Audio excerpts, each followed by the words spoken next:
Good morning students, welcome to your science class again. हमने chapter second start किया हुआ है न्यूट्रिशन इन एनिमल्स और आज हम चैप्टर सेकंड का थर्ड वीडियो लेकर आए हैं। अब हमने डाइजेस्टिव सिस्टम, पाचन तंत्र स्टार्ट किया था और हमने उसके पार्ट्स पढ़े थे। ठीक है, 7 पार्ट्स थे जो कि एलिमेंट्री कैनाल बना रहे थे, जिसे आहार नाल या पाचन नाल हमने बोला था। ठीक है, पाचन नली भी बोल सकते हैं। फिर मैंने बोला था उसमें डाइजेस्टिव ग्लैंड्स थी और मैंने आपको 3 ग्लैंड्स पढ़ाई थी। ये सब मिलकर हमारा डाइजेस्टिव सिस्टम बन रहा था। ठीक है, आज हम आगे का प्रोसेस करेंगे, डाइजेस्टिव सिस्टम को डिटेल में पढ़ेंगे कि कैसे होता है।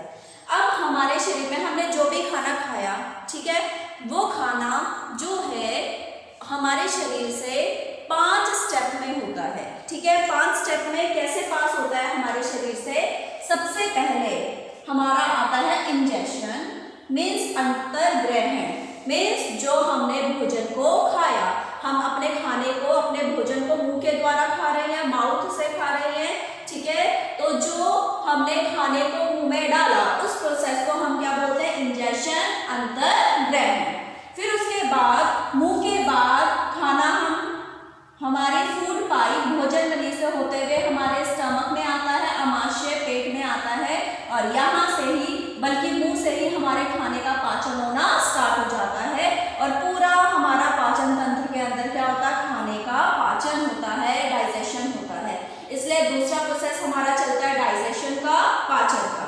तीसरा, जब खाना पच जाता है तो उसके बाद वो पचा हुआ खाना, वो जो हमारे लिए जरूरी तत्व हैं, वो पचा हुआ खाना कहाँ चला जाता है, वो हमारे खून में चला जाता है, ब्लड में चला जाता है। ठीक है, तो ब्लड में वो क्या हो जाता है, ब्लड उसको सोख लेता है, ब्लड के अंदर घुल जाती हैं वो चीजें, उसको बोलते हैं एब्जॉर्प्शन, अवशोषण। मीन जो हमारा खून है, जो हमारा रक्त है, ब्लड है, वो हमारे न्यूट्रिएंट्स को, पचे हुए खाने में विद्यमान तत्वों को क्या कर लेता है, अवशोषित कर लेता है। तो तीसरा स्टेप हो गया एब्जॉर्प्शन, अवशोषण। उसके बाद वो खून क्या है, हमारे पूरे शरीर में जाता है, पूरे शरीर में खून का प्रवाह हो रहा है, तो खून के द्वारा वो खाना हमारे सभी शरीर के अंगों तक पहुंच जाता है और उसको हम बोलते हैं एसिमिलेशन, स्वांगीकरण। मतलब जो हमारा खून के वजह से वो खाना हमारा पूरे अंगों तक पहुंच गया। ठीक है, खून में वो हमारा पूरे सभी अंगों तक हमें जरूरी तत्व मिल गए, तो स्वांगीकरण, एसिमिलेशन।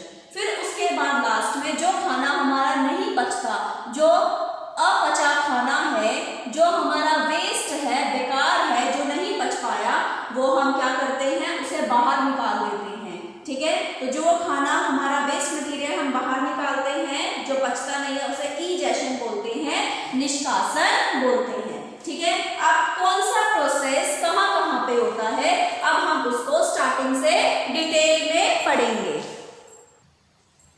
आपकी बुक में पेज नंबर 12 पे ये आपका प्रोसेस यहाँ से स्टार्ट है। ठीक है, तो हम यहाँ से स्टार्ट करेंगे। तो सबसे पहले हम माउथ एंड बक्कल कैविटी की बात करेंगे।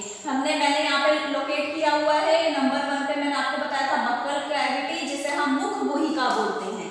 ठीक है, तो ये यहाँ पे हमारी बक्कल कैविटी है, मुख गुहिका है। हमने क्या किया, हमने मुंह से खाना अंदर लिया, ये हमारा खाना आया। ठीक है, ठीक है, तो हम क्या करते हैं, देखो वही चीज लिखी हुई है, food is taken into the body through the mouth. मुंह के थ्रू हम खाना अंदर लेते हैं। The process of taking food into the body is called injection. अभी बताया था मैंने आपको कि वो प्रोसेस जिसमें हम फूड को, भोजन को, खाने को अपनी बॉडी के अंदर लेते हैं, उसको हम इंजेक्शन बोलते हैं। खाना अंदर ले लिया, अंतर्ग्रहण बोलते हैं। फिर हम क्या करते हैं, we chew the food with the teeth and break down mechanically into small pieces।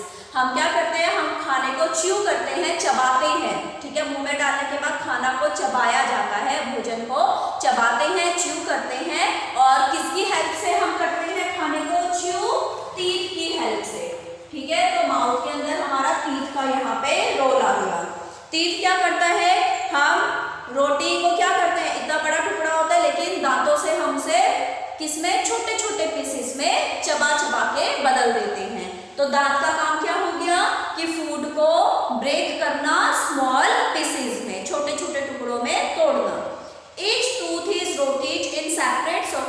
The gums. अब हमारा हर एक दांत कहाँ पे होता है? मसूड़े के अंदर जो सॉकेट बना होता है, मसूड़े के अंदर गड्ढा बना होता है, उसमें हमारा दांत की जड़ रहती है। तो हमारा दांत कहाँ पे रूटेड रहता है?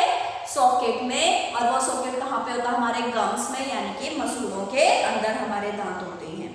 Our teeth vary in appearance and perform different function। जो हमारे जितने भी दांत है, ठीक है, वो अलग अलग दिखते हैं। ठीक है, दांतों का अपीयरेंस अलग है, दिखने में वो एक दूसरे से अलग हैं और वो काम भी अलग अलग करते हैं। ठीक है, तो यहाँ पे ये आपकी पिक्चर है 2.3। ठीक है, तो ये 2.3 पिक्चर में आपको ये पूरे दांत दिखा रखे हैं। ठीक है, तो हमारे दो जबड़े होते हैं जिसे हम जॉ बोलते हैं। ठीक है, जॉ मीन्स जबड़ा। तो एक हमारा ऊपर का जबड़ा होता है अपर जॉ और एक नीचे का जबड़ा होता है लोअर जॉ। ठीक है, तो जितने दांत हमारे ऊपर के जबड़े में होते हैं उतने ही दांत हमारे नीचे के जबड़े में होते हैं। तो ये आपके दांत दिखाए हुए हैं। कितने टाइप के टीथ होते हैं हमारे अंदर? ठीक है, चाहे हम अपर जॉ की बात करें या लोअर जॉ की, तो 4 टाइप के टीथ होते हैं। कौन कौन से? पहला इंसिजर, देन कैनाइन्स, फिर थर्ड होता है प्रीमोलर और लास्ट में 4th टाइप होता है मोलर। ये इंग्लिश में नाम होते हैं, हमारे मुंह के अंदर 4 टाइप के टीथ है, incisor, canines, premolar, molar. Hindi में अगर नाम है तो हिंदी के नाम आपको याद नहीं करने, वैसे बताए जा रहे हैं। इंसिजर को बोलते हैं कृंतक। ठीक है, कैनाइन्स होते हैं आपके रत्नक, प्रीमोलर को बोलते हैं अग्र चर्वणक और मोलर होते हैं आपके चर्वणक। तो ये 4 टाइप के दांत होते हैं। जो इंसिजर होते हैं, कृंतक मीन्स काटने वाले दांत, इन्हें हम कटिंग एंड बाइटिंग टीथ भी बोलते हैं। जिसकी हेल्प से हम कुछ भी खा रहे हैं, हम कोई भी फ्रूट खा रहे हैं, उसको कट करते हैं या बाइट करते हैं, तो कटिंग और बाइटिंग मीन्स काटने वाले दांत आपके इंसिजर होते हैं, कृंतक।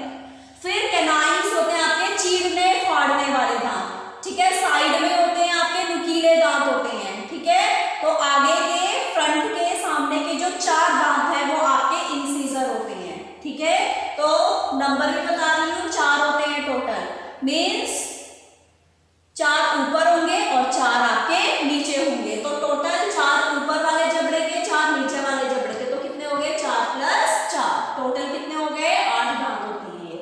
कैनाइन्स चीरने फाड़ने, जिसे हम टीयरिंग एंड पियर्सिंग टीथ बोलते हैं। ठीक है, जैसे आप जो भी मीट खाते हैं, चिकन खाते हैं, तो जिन दांतों की हेल्प से आप उसको फ्लैश को चीरते फाड़ते हैं, तो वो आपके कैनाइन्स होते हैं, रत्नक बोलते हैं, जो कि आपके पियर्सिंग या टीयरिंग टीथ होते हैं, चीरने फाड़ने वाले। ठीक है, ये आपके 2 होते हैं नुकीले दांत, 2 ऊपर और 2 नीचे, तो 2 + 2, 2 + 2, 2 ऊपर होंगे और 2 ही नीचे होंगे। फिर आपके आते हैं प्रीमोलर और मोलर। ठीक है, ये आपके कौन से टीथ होते हैं?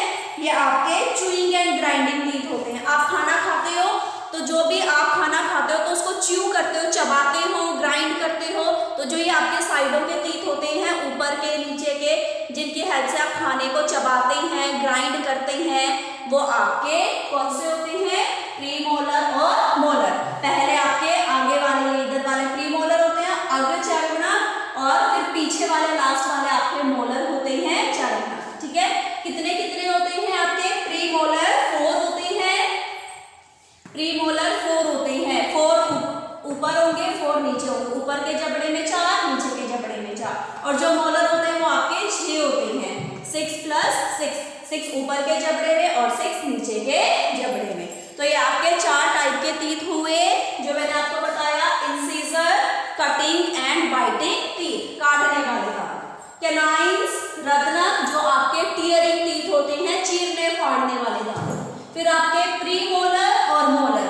ठीक है, ये चर्वणक, अर्ध चर्वणक, ये आपके कौन से हैं? ग्राइंडिंग टीथ या च्यूइंग टीथ, जिनकी हेल्प से आप खाने को च्यू करते, चबाते हैं और महीन पीसते हैं। ठीक है, तो प्रीमोलर आपके 4, मोलर 6 हो गए। ठीक है, तो या इसके साथ ही आपकी एक्टिविटी 2.2 कंप्लीट हो गई। एक्टिविटी 2.2 में आपको बताया हुआ है, पूछा गया है, आपको फिल करना है कटिंग एंड बाइटिंग टीथ, यानी कि इंसीजर पूछ रहा है। तो कितने लिख दोगे? लोअर जॉ में 4, अपर जॉ में 4 और टोटल कितने लिख दोगे? यहाँ पे 8 लिख दोगे। फिर दूसरे नंबर पे पियर्सिंग एंड टीयरिंग टीथ, यानी कि वो कैनाइंस का पूछ रहा है। कैनाइंस में आप क्या लिख दोगे? लोअर जॉ में 2, अपर जॉ में 2 और टोटल कितने हो गए? 2 + 2 4 लिख दोगे। और फिर चूइंग एंड ग्राइंडिंग, यानी कि ये प्रीमोलर मोलर का एक साथ पूछ रहा है, तो एक साथ लिख दोगे 4 + 6, लोअर जॉ में 4 + 6 अपर जॉ में, और टोटल कितने हो जाएंगे? 20 हो जाएंगे। ठीक है, तो इस तरह से ये हमने किया टीथ के बारे में। अब आपको ये भी पता होना चाहिए कि जब बच्चे का जन्म होता है, जन्म के कुछ महीने बाद उसके दांत निकलते हैं, वो दांत होते हैं उसके मिल्क टीथ। कौन से होते हैं? मिल्क टीथ उन्हें बोलते हैं, दूध के दांत बोलते हैं। ठीक है, और जब बच्चे की एज 6 से 8 साल के बीच में वो दांत क्या हो जाते हैं? टूट जाते हैं, वो दांत गिर जाते हैं, टूट जाते हैं, और फिर उनकी जगह पर नए दांत आते हैं। और उनकी जगह पे जो नए दांत आते हैं उन्हें हम क्या बोलते हैं? उन्हें हम परमानेंट टीथ बोलते हैं। ठीक है, परमानेंट टीथ, जो कि परमानेंट रहते हैं, पूरी जितनी हमारी लाइफ रहती है, जितनी हमारी जिंदगी रहती है, तो हमारे कौन से दांत रहते हैं? परमानेंट दांत रहते हैं, परमानेंट टीथ रहते हैं। और ये परमानेंट टीथ कब गिरते हैं? या तो जब इंसान ओल्ड एज में आ जाता है, बूढ़ा हो जाता है, या फिर उसके दांतों में कोई बीमारी हो जाती है, डेंटल डिजीज हो जाती है, दांतों की बीमारी लग जाती है, तो उसके दांत वो परमानेंट वाले टूटते हैं, वरना उसके दांत वो जिंदगी भर रहते हैं। ठीक है, तो ये दांत के बारे में हुआ। इसके बाद हमने मुंह की बात कर रहे हैं, बक्कल कैविटी की बात कर रहे हैं, टीथ के बारे में हमने बात करी। उसके बाद और क्या होता है हमारे माउथ के अंदर?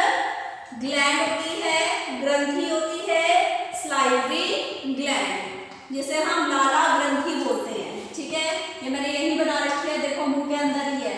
ठीक है, तो दूसरी चीज हम यहाँ पे माउथ की बात कर रहे हैं। ठीक है, माउथ या बक्कल कैविटी भी आप लिख सकते हो। तो टीथ मैंने आपको बता दिया।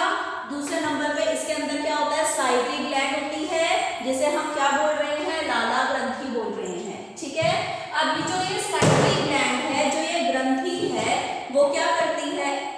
मैंने बोला था मुंह के अंदर, जो हमारे मुंह के अंदर लार आता है, लार, ठीक है, जो थूक आती है, लार आती है, उस लार को हम क्या बोलते हैं? सलाइवा।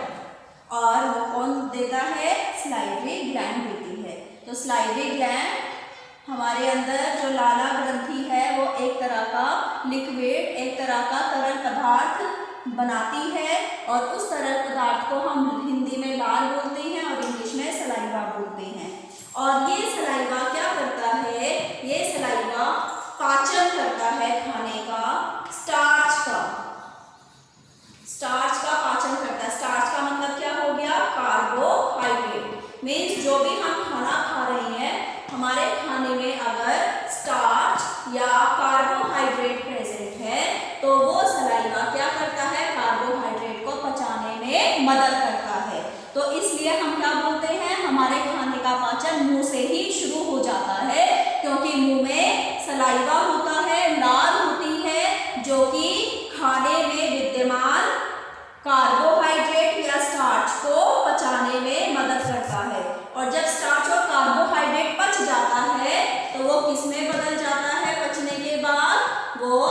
पचने के बाद यानी कि टूटने के बाद ग्लूकोज बन जाता है, और इसी ग्लूकोज से हमें क्या मिलती है? काम करने के लिए एनर्जी मिलती है।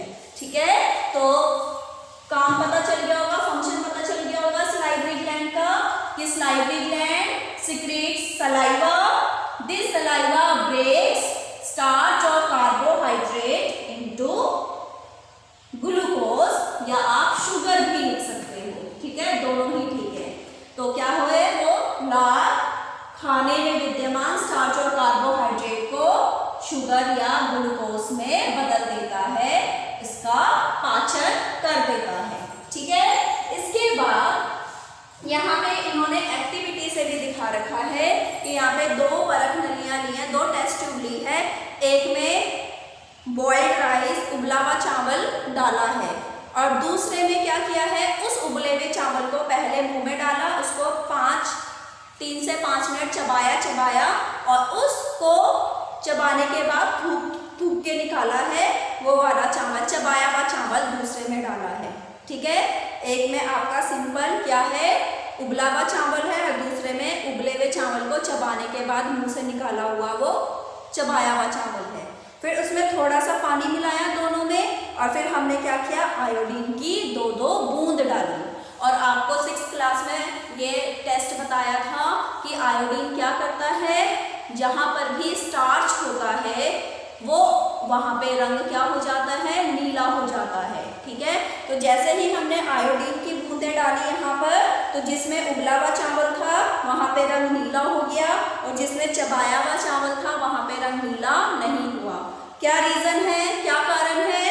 जिसमें उबला हुआ चावल था वो नीला इसलिए हुआ क्योंकि उबले हुए चावल में क्या होता है, उबले हुए चावल से हमें स्टार्च मिलता है, कार्बोहाइड्रेट मिलता है। तो उबले हुए चावल में स्टार्च था, इसलिए स्टार्च ने क्या किया, उस आयोडीन को नीले रंग में बदल दिया। लेकिन जब हमने चावल चबा दिया तो चबाने में क्या हुआ, जैसे जैसे हमने चावल चबाया तो हमारे मुंह में सलाइवा आया, हमारे मुंह में लार आई और उस सलाइवा ने क्या किया, स्टार्च का पाचन कर दिया और स्टार्च का पाचन करके उसको शुगर या ग्लूकोज में बदल दिया। तो इसलिए जो आपके चबाए हुए चावल थे उसमें स्टार्च नहीं है बल्कि पचा हुआ स्टार्च यानी कि ग्लूकोज या शुगर है। तो इसलिए ग्लूकोज या शुगर होने की वजह से इसका रंग नहीं बदला, इसका रंग नीला नहीं हुआ क्योंकि आयोडीन का रंग नीला स्टार्च ही देता है। ठीक है, तो यहाँ पे ये एक्सपेरिमेंट करके भी दिखाया है। ठीक है, और पूरा आपका पेज नंबर 14 पे यही पूरा लिखा हुआ है। फिर तीसरी चीज की हम बात करते हैं, मुंह की बात कर रहे हैं। मुंह के अंदर तीसरी चीज हमारी क्या होती है, तीसरी चीज सबको पता है, हमारे मुंह के अंदर क्या होती है, टंग होती है, हमारी जीभ होती है, वो भी मुंह के अंदर होती है। तो अब जीभ का काम कर लेते हैं। जीभ का डायग्राम भी दिखा रखा है आपको बुक में।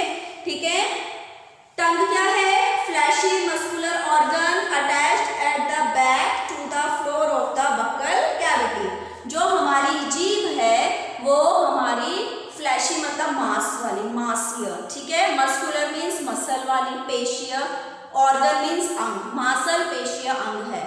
फ्लैशी मस्कुलर ऑर्गन है जो कि पीछे से कहाँ पे अटैच है, जो हमारी जीभ का पीछे वाला हिस्सा है, बैक वाला, वो कहाँ पे, बक्कल कैविटी, अंदर बक्कल कैविटी है जीभ के जस्ट ऊपर। ठीक है, पीछे से, तो वहाँ पे क्या होती है, अटैच होती है, जुड़ी होती है। It is free at the front, और आगे से सामने से वो क्या होती है, फ्री। हम अपनी जीभ को बाहर निकाल सकते हैं, घुमा सकते हैं, तो आगे से वो हमारी फ्री होती है, हम उसको सभी दिशाओं में घुमा सकते हैं, मूव करा सकते हैं। ठीक है, अब इस जीभ का काम क्या है, फंक्शन क्या है। Number 1, we use our tongue for talking. मैं बात कर रही हूँ, मैं बोल रही हूँ, तो उसमें मेरी जीभ की मदद होती है। ठीक है, तो जीभ का काम क्या हुआ, सबसे पहले तो हमें टॉकिंग करने में, बोलने में हेल्प करना। दूसरा, it mixes saliva with the food during chewing and helps in swallowing food. कि जब भी हम मुंह के अंदर खाना चबा रहे हैं तो वो जीभ क्या करती है, हमारे खाने में लार मिलाने का काम करती है। जो हमारे मुंह में लार आ रही है और जो भी खाना है, दोनों को मिक्स करने का काम कौन करती है, जीभ करती है। और दूसरा, जीभ की मदद से हम खाना निगलने में सहायता महसूस करते हैं। ठीक है, तो जीभ का दूसरा फंक्शन क्या हुआ कि हमारे खाने में लार मिक्स करना और खाने को निगलने में हेल्प करना। तो it mixes saliva with the food during chewing, और दूसरा हेल्प इन स्वेलोइंग फूड, यानी कि खाने को निगलने में मदद करना। तीसरा काम, it also taste food with our tongue. हम क्या करते हैं, अपनी टंग की हेल्प से, अपनी जीभ की मदद से खाने को क्या करते हैं, टेस्ट कर सकते हैं। हमारी जीभ में टेस्ट बड्स होती हैं अलग अलग टेस्ट के लिए, सॉल्टी, शुगर, उसके बाद बिटर टेस्ट, स्वीट टेस्ट। ठीक है, तो जैसा भी हम टेस्ट खाएंगे, चाहे वो खट्टा है, चाहे वो मीठा है, चाहे वो नमकीन है, चाहे वो कड़वा है, उस सब के लिए हमारे जीभ में क्या होती हैं, टेस्ट बड्स होती हैं, जिसकी मदद से हमें पता चलता है कि कोई भी खाना कैसा हो रहा है, वो नमकीन हो रहा है, वो मीठा हो रहा है, वो कड़वा हो रहा है। ठीक है, टेस्ट बड्स की हेल्प से। तो ये हमारा माउथ का हुआ, ठीक है। तो अभी हमने कौन सा नंबर 1 बक्कल कैविटी मुख गुहिका को एक्सप्लेन किया, जिसमें टीथ आया, 4 प्रकार के दांत, इंसिजर, कैनाइन्स, मोलर, प्रीमोलर, ये सब। फिर सलाइवरी ग्लैंड मुंह में ही होती है, तो हमने इसको यहाँ पर एक्सप्लेन किया। सलाइवरी ग्लैंड सलाइवा देती है और सलाइवा का काम स्टार्च को पचाने में मदद करना, स्टार्च को शुगर में बदलना, ग्लूकोज में बदलना। तीसरा इसमें जीभ होती है और जीभ के मैंने काम भी बता दिए वो क्या क्या करती है, ठीक है। टॉकिंग में हेल्प करती है, खाने में लार मिक्स करती है, सलाइवा मिक्स करती है और खाने को स्वेलो करने में हेल्प करती है। और तीसरा ये हमें टेस्ट, खाने के टेस्ट के बारे में बताती है, ठीक है। ये हुआ माउथ का पोर्शन, ठीक है। अब इसमें एक चीज और आती है, हमने दांत पढ़ा, ठीक है। तो यहाँ पे आपको ये ब्लू बॉक्स में दे रखा है स्वीट एंड टूथ डिके, ठीक है।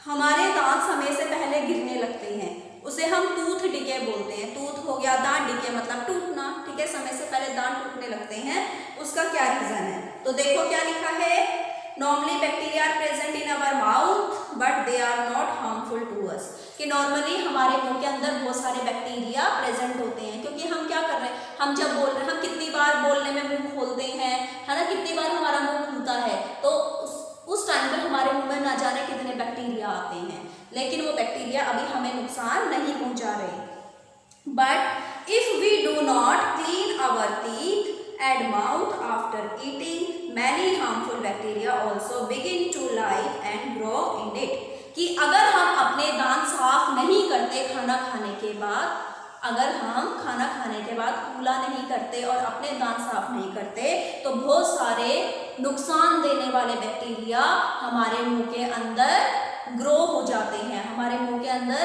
बढ़ने लगते हैं और फिर वो क्या करते हैं, अंदर अंदर ग्रो करने लगते हैं।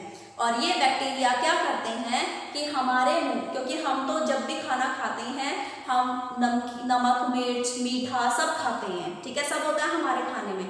तो हमारे मुंह में जो शुगर होती है, जो मीठा प्रेजेंट होता है, जो शुगर चीनी वाला मीठा प्रेजेंट होता है, तो वो बैक्टीरिया क्या करते हैं, उस मीठे को और जो भी बचा कुचा खाना हमारे दांतों में छूटा रहता है, उस बचे हुए खाने को मिलके किस में बदल देते हैं, एसिड में बदल देते हैं, ठीक है। तो जो हमारे मुंह के अंदर बचा हुआ खाना है और जो भी हमने मीठा खाया वो मीठा है, वो बैक्टीरिया क्या करता है, उसको एसिड में बदल देता है। एसिड को हिंदी में बोलते हैं अम्ल, ठीक है। तो एसिड बना देता है वो हमारे मुंह के अंदर, अम्ल बना देता है। और वो एसिड धीरे धीरे क्या करता है, एसिड हमारे लिए खतरनाक होता है, तो वो एसिड क्या करता है, धीरे धीरे हमारे दांतों में कीड़ा लगाता है और धीरे धीरे हमारे दांतों को नुकसान पहुंचाता है। और इसी को ही हम क्या बोलते हैं, टूथ डिके बोलते हैं। इसी एसिड की वजह से हमारे दांत गिरने लगते हैं। अगर हम इसको समय से इलाज ना कराएं तो हमें क्या होता है, टूथेक मतलब हमारे दांतों में दर्द शुरू हो जाता है और धीरे धीरे हमारे दांत गिरने लगते हैं। अब वो आगे लिख रहे हैं, chocolates, sweets, soft drinks and other sugar products are the major culprits of tooth decay. कि हमारे दांत के गिरने के लिए कौन कौन जिम्मेदार है, जो भी हम चॉकलेट्स खा रहे हैं, मिठाइयाँ खा रहे हैं, जितनी भी हम कोल्ड ड्रिंक पी रहे हैं और जितनी भी हम मीठी चीज़ें खा रहे हैं, टॉफ़ी खा रहे हैं, ठीक है, मीठे वाली चीज़ें जितनी भी खा रही हैं, उन्हीं की वजह से हमारा टूथ डिके होता है, हमारे दांत गिरते हैं।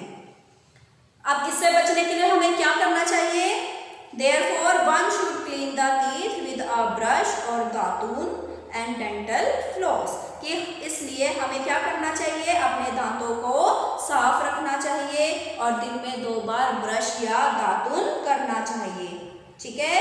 Rinse the mouth after every meal. हर एक बार खाना खाने के बाद हमें अपने मुंह में क्या करना चाहिए, कूला करना चाहिए।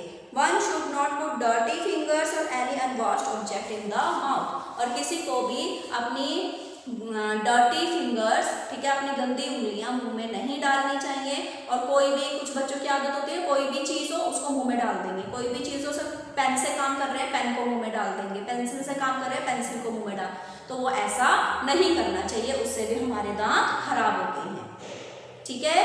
तो ये था, अभी हमने एक ही पार्ट डिस्कस किया बक्कल कैविटी का, माउथ वाला पार्ट, जिसमें हमने क्या क्या पढ़ा, टीथ के बारे में, सलाइवरी ग्लैंड के बारे में, टंग के बारे में, और हमने